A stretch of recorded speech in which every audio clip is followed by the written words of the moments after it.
আসসালামু আলাইকুম। কয়েকটি উপকরণ দিয়ে আমি একটি মশলা তৈরি করেছি। এটা দেখা যাচ্ছে আপনারা খাওয়ার পরে খেলে খুবই উপকৃত হবেন।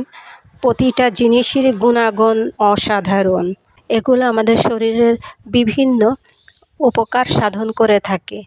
যেমন হজম শক্তি বাড়ায়, কোষ্ঠকাঠিন্য দূর করে, ডায়াবেটিস নিয়ন্ত্রণ করে, ক্যান্সারের ঝুঁকি নিরাময় করে। আমরা এই মশলাগুলি পরিমাণ মতো ভেজে যে কোনো একটি কৌটায় সুন্দর করে রেখে দিয়ে খাওয়ার পরে আমরা যদি একটু করে মুখে দিই, এর সঙ্গে কিছু চাউলও ভাজবো।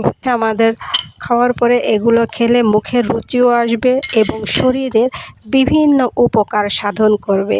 এই যে রেভিডেন্টগুলো, যে জিনিসগুলোর কথা আমি বললাম, এগুলো নানা প্রকার রোগ প্রতিরোধ ক্ষমতা বৃদ্ধি করে থাকে।